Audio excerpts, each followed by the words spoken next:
Welcome to this session. In this session, we will start the energy security from energy security. So, the basic aim of energy security for a nation is to reduce the dependency on the imported energy source for its economic growth. Now, in India, we will continue to experience an energy supply shortfall throughout the forecast period. This gap has widened since 1985 when the country becomes a net importer of coal. India has been unable to raise its oil production substantially in the 1990s. Rising oil demands of close to 10% per year has led to sizable oil import bills. In addition, the government subsidize refined oil production price, thus compounding the overall momentary loss to the government. Imports of oil and coal have been increased at rates of 7% and 16% per annum respectively during the period of 1991 to 1999. The dependency on energy imports is projected to increase in the future. Estimates indicates that oil imports will meet 75% of total oil consumption requirement and coal imports will meet 22% of total coal consumption requirement in 2006. The imports of gas and LNG are likely to increase in the coming years. This energy import dependency implies vulnerability of external price shock and supply fluctuation, which threatens the energy security of the country. Now, increasing dependency on oil imports means reliance of imports from the Middle East, a region susceptible to disturbance and consequent disruption of oil supply. This calls for diversification of source of oil imports. The need to deal with the oil price fluctuation also necessarily measure to be taken to reduce the oil dependency of the economy, possibly through the physical measure to reduce demand and by developing alternative of oil such as natural gas and renewable energies. Some of the strategies that can be used to meet the future challenge to their energy security are, that is, building stockpiles, diversification of energy supply sources, increased capacity of fuel switching, demand restraint, development of renewable energy sources, energy efficiency and sustainable development. Although all these options are feasible, the implementation will take time. Also, for countries like India, reliance on stockpiles would tend to be slow because of resources constraint. Besides, the market is not sophisticated enough or the monitoring agency experienced enough to predict the supply situation in the time to take necessary action. Insufficient storage capacity is another cause for worry and need to be augmented. If India has to increase its energy stockpile, however, out of all of these options, the simplest and most easily attainable is reducing demand through precedent energy conservation efforts. Now we are moving to the next part, that is energy conservation and its importance. So why energy conservation is important for the world and with respect to to our country, India. Now we all know that coal and other fossil fuels which have taken 3 million years to form are likely to deplete soon. In these last 200 years, we have consumed 60% of all resources. For sustainable development, we need to adopt energy efficiency measures. Today, 85% of primary energy comes from non-renewable and fossil fuel, for example coal, oil, natural gas, etc. These reserves are continuously diminishing with increasing consumption and will not exist for future generations.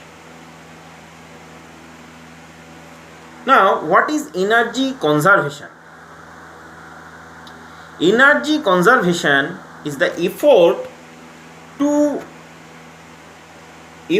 made to reduce the consumption of energy by using less of an energy surface. Energy conservation is achieved when growth of energy consumption is reduced, measured in physical terms. Energy conservation can therefore be result of several process or development, such as productivity increase or technological progress. On the other hand, energy efficiency is achieved when energy intensity in a specific product, process or area of production or consumption is reduced without affecting output, consumption or comfort level. Promotion of the energy efficiency will contribute to energy conservation and therefore an integral part of energy conservation promotional policy. Energy efficiency is often viewed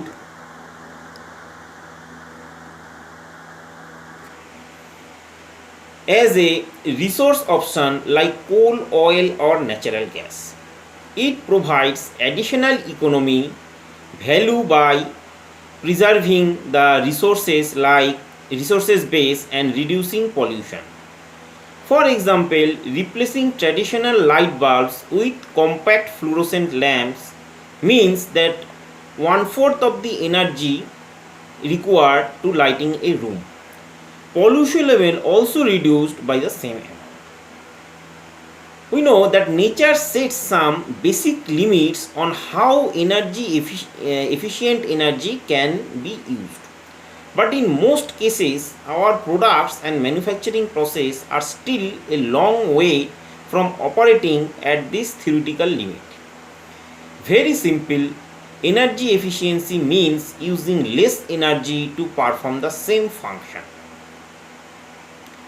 Although energy efficiency has been in practice ever since the first oil crisis in 1973, it has today assumed even more importance because of being most cost effective and reliable means of mitigating the global climate changes. Recognition of that potential has led to high exceptions for the control of future carbon dioxide emissions through even more energy efficiency improvement that have occurred in the past. The industrial sector accounts for some 41% of global primary energy demand and approximately the same share of carbon dioxide emission. The benefits of energy conservation for the various players are that is, in case of industry level, it will reduce the energy bills, increase competitiveness, and it will increase productivity, improves quality and increase the profit also in the industry. For a nation, it reduces the energy imports that is dependency on the other country energy for energy, it will get reduced. A voided cost can be used for poverty reduction, conservation of the limited resources, improved energy security. Now on the global basis, it will reduce the greenhouse gas effects and other emissions and maintains a sustainable environment. We are moving to the next slide. Energy strategies for the future. The energy strategy for the future could be classified into intermediate, medium term and long term strategy. The various components of these strategies are listed below. Intermediate strategies, that is recognition the tariff structure of various energy products, optimum utilization of existing asset, efficiency in production system and reduction in distribution losses, including those in traditional energy sources, promoting R&D, transfer and use of technologies and pricing for environmentally sound energy system, including new and renewable energy sources. So these are the immediate term strategy. Now what are the medium term strategy? In case of medium term strategy, it said that is demand management through a greater conservation of energy, optimum fuel mix, structural changes in the economy, and appropriate model mix in the transport sector, that is greater dependency on rail than on road for the movement of goods and passengers, and a shift away from private modes to public modes for passenger transport. Changes in design of different products to reduce the material intensity of those products, recycling, etc. There is a need to shift to less energy intensive modes of transport. This would include measures to improve the transport infrastructure via roads, better design of vehicle, use of compressed natural gas and synthetic fuel, etc. Similarly, better urban planning would also reduce the demand of energy used in the transport sector. And another point, there is a need to move away from non-renewable to renewable sources. Just for example, solar, wind, biomass, etc. Now, there are some long-term strategies also. In long-term strategies, it will be the efficient generation of energy resources. In terms of efficient generation of energy resources, that is efficient production of coal, oil and natural gas. That means efficiently we need to be produced and we have to minimize the losses. Reduction of natural gas flaring. Now next is improving energy infrastructure. Now building a new refineries, we need to search the new refineries, creation of urban gas transmission and distribution network, maximizing efficiency of rail transport and coal production, building new coal and gas fire stations. Another long-term strategy is enhancing energy efficiency, improving energy efficiency in accordance with national, socio-economical and environmental priorities, promoting of energy efficiency and emission standards, leveling program for products and adoption of energy efficiency technologies in large industries, deregulation and privatization of the energy sector is another important long-term strategy. Under this, that is reducing cross subsidies on oil products and electricity tariff, decontrolling coal price and making natural gas price competitive, privatization of oil, coal and power sector for improved efficiency. Another long-term strategy is, that is investment resignation to attract foreign investment, streamlining approval process for attaching private sector participation in power generation, transmission and distribution. So these are the long-term strategies. Now next we will discuss what about the Energy Conservation Act 2001 and its features. Now, with the background of high energy saving potential and its benefits, bridging the gap between the demand and supply, reducing environmental emissions through energy savings and effectively overcome the barrier, the Government of India has enacted the Energy Conservation Act 2001. The Act provides the much needed legal framework and institutional arrangement for embarking on an energy efficiency drives. Under the provision of the Act, Bureau of Energy Efficiency has been established with effect from 1st March 2002 by merging Arlwist Energy Management Center of Ministry of Power. The Bureau would be responsible for implementation of policy program and coordinating of implementation of energy conservation activities. Now the important features of the Energy Conservation Acts are, that is standards and leveling. Standards and leveling has been identified as a key activity of energy efficiency improvement. The SNL program, that is standard and leveling program, when in place would ensure that only energy efficiency equipments and appliances would be made available to the customer. The main provision of Energy Conservation Acts on standards and leveling are: evolve minimum energy consumption and performance standards for notified equipments and appliances, prohibits manufacturer, sale and import of such equipments which does not conform to the standards, introduce a mandatory leveling scheme for notified equipment appliance to enable consumer to make informed choice, and dismissing and disestimating information on the benefits of the customer.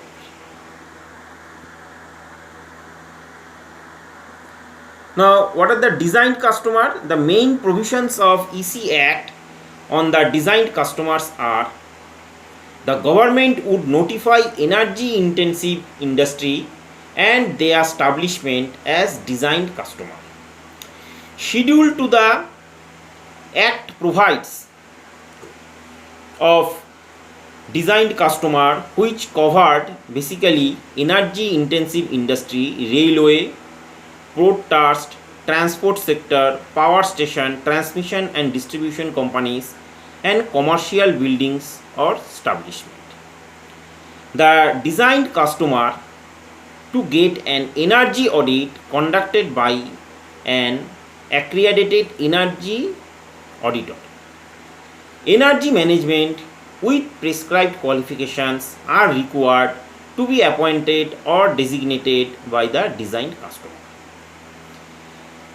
Designed customer would comply to the norms and standard of energy consumption as prescribed by the central government.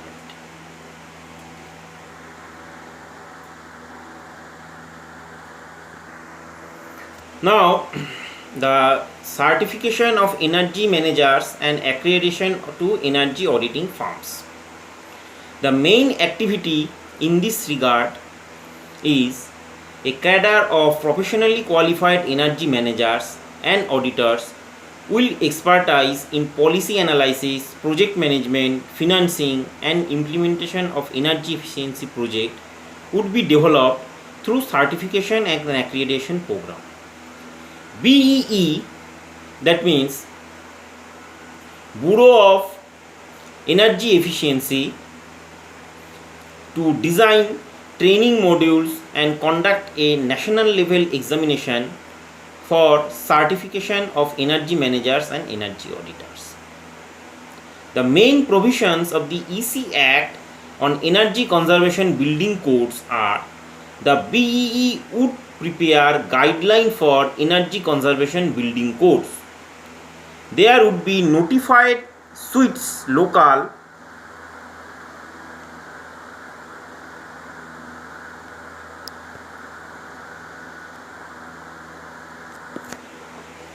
There would be notified to suit local climate conditions or other compelling factor by respecting states for commercial building erected after the rules relating to energy conservation building codes have been notified.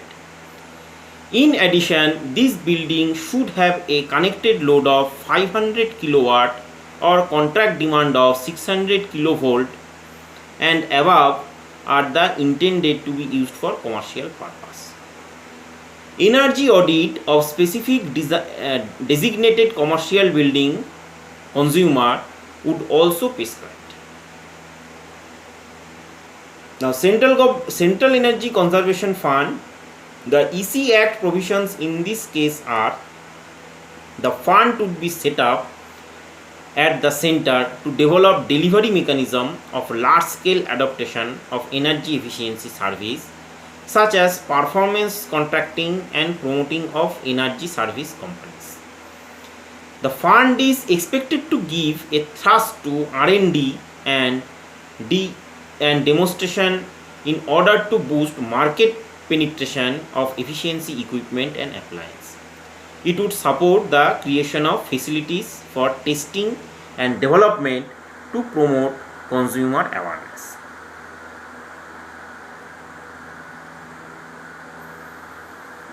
The mission of Bureau of Energy Efficiency is to institutionalization energy efficiency service, enable delivery mechanism in the country and provide leadership to energy efficiency in all sectors of economy. The primary objective would be reduced energy intensity in the Indian economy. The general superintendence, directions and management of the affairs of the Bureau is invested in the Government Council with 26 members. The council is headed by Union Minister of Power and consists of members represented by secretaries of various line ministers. The CEO of technical agencies under ministers, member representing equipment, appliance, manufacturer, industry, architect, consumer and 5 power region representation in the state. The Director General of the Bureau shall be ex-official member secretary to the council. The BEE will initially supported by the central government by the way of grants through budget. It will, however, a period of after 5 to 7 years become self-sufficient. It would be authorized to collect appropriate fee in discharge of its function assigned to it. The BEE will also use Central Energy Conservation Fund and other funds raised from various sources for innovating financing of energy efficiency projects in order to promote energy efficiency investment. Now, role of Bureau of Energy Efficiency. The role of BEE would be prepare standard and levels of application and equipment, develop a list of designated customer, specify certification accreditation procedure, prepare building codes, maintain central EC funds and undertake promotional activity in coordination with the center and state level agency.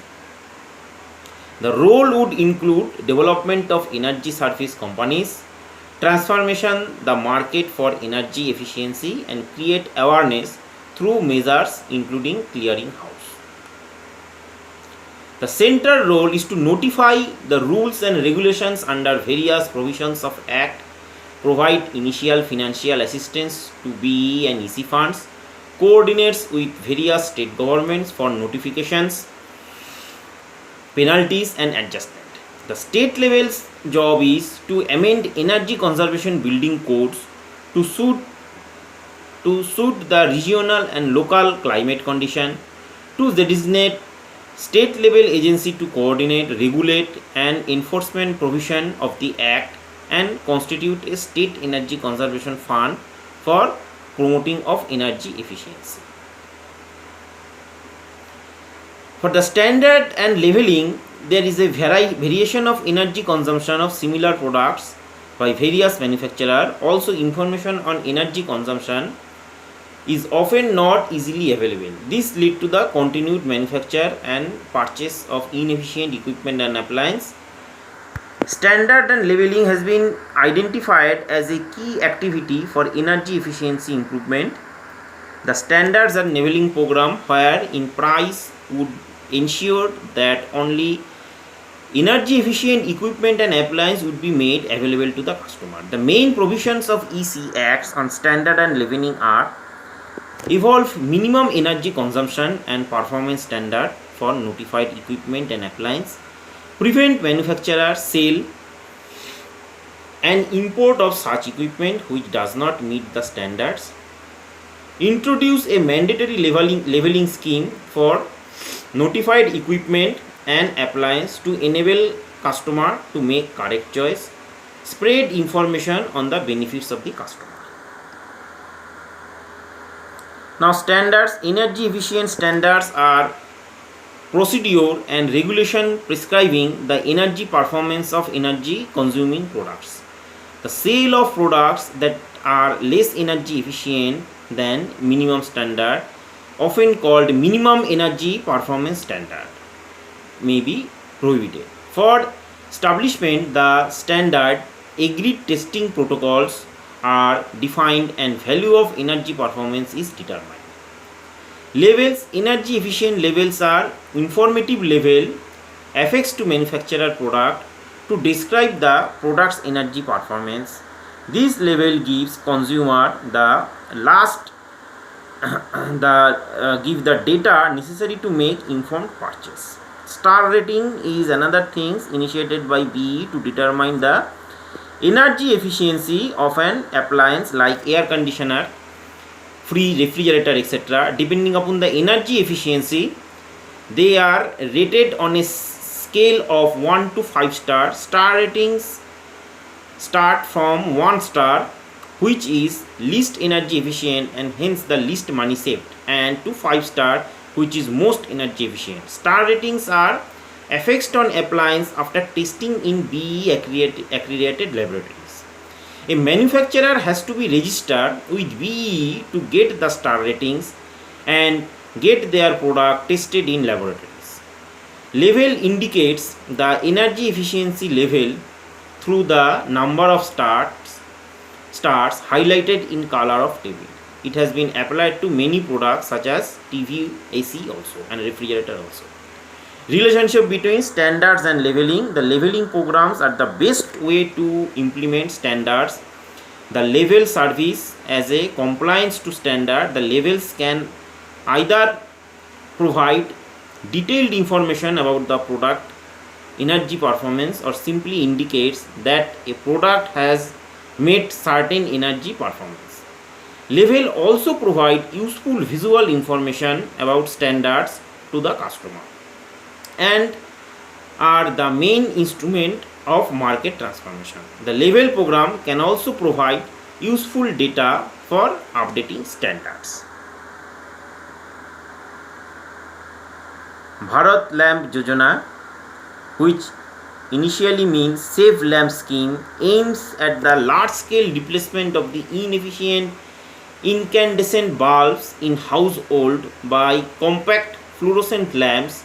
It seeks to provide CFLs to the household at a price similar to that of incandescent bulb and plans to use the clean development mechanism to recover the cost difference between the market price of CFLs and the price at which they are sold to the household. The scheme seeks to replace estimated 400 million incandescent bulbs by CFLs, which could save 6,000 megawatt by the end of 2012. Demand side management. It means managing of demand for power by utilities distribution companies among some or all the customers to meet current or future needs.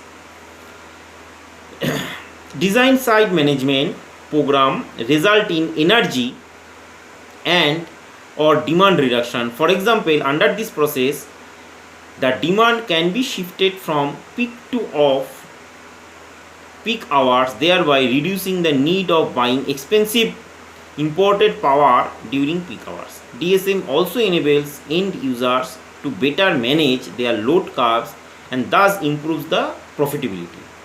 Potential energy savings through DSM is treated same as new addition on the supply side of megawatts. DSM can reduce the capital needs for power capacity expansion.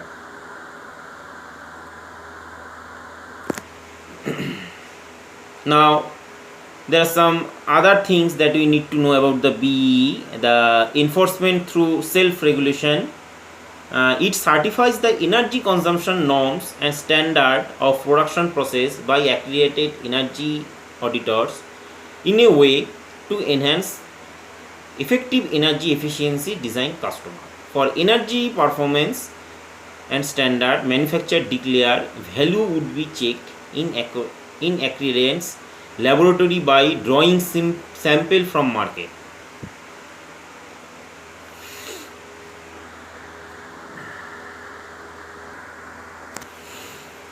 Now, for the penalties and adjustment, penalty for each offence under the Act would be monetary terms, that will be 10,000 for each offence and rupees 1,000 for each day for a continued non-compliance. The initial phase of 5 years would be promotional and creating infrastructure for implementation of Act. No penalties would be effective during this phase. The power to adjacent has been vested with State Electricity Regulatory Commission, which shall appoint any one of the member to the adjacent officer for holding an equipment in connection with the penalty imposed. So with this we will end the module 1 so far, which is we have discussed about the energy resources, finite and renewable sources, and what are the Bureau of Energy Efficiency, etc., and what are the pollutions, etc., that may causes, and why we need to be save the energy or why we need to be conserve the energy. Thank you.